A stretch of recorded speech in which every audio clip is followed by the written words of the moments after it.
Қырым платформасы Қырым-татар халқының ақлары riayet етілмесі ве тәжауызжы девлет ишғал üçün жезаланмасы. Бұл ведегер мевзуларны меджлисте Полония сеймінің вице-маршалы Малгажата Гашевская еле музакире еттілер. Қырым-татар халқының темсілжі органы Қырым платформасының тешкілі ішлеріне желп етілгенні еле мерақланған. Қырым ишғал етілмесі ве Қырым-татарларының ақлары қорчаланмасы меселелері ервақы дүнияның күн тертібінде олмалы деп қайдетті. Гашевскаяның сөздеріне көре шымды тамыр халық ве оның озгүнлігі сақланмаса қанда сөз кете. Полония Қырым-татар яшлары ғарапта тасил алмасына диққат айырajak деді.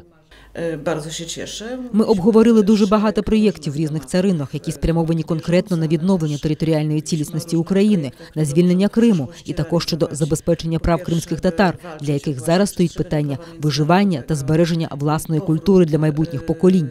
Обговорили деякі молодіжні програми для того, щоб підтримувати навчання кримськотатарських студентів у вільному світі, щоб здобути освіту та працювати на благо української держави та благо свого народу.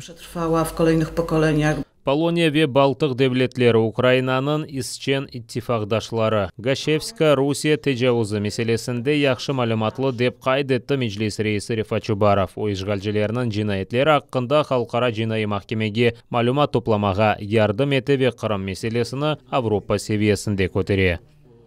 З нашого боку ми ще раз звернули увагу на те, що будь-який діалог з Путіном без повернення Росії до норм міжнародного права неможливий, що це може бути просто самообманом. Польська республіка, країни Балтії, Латвія, Литва, Естонія, вони є консолідованими позиції такої відповідальності Росії за ті злочини, яка вона здійснює проти України.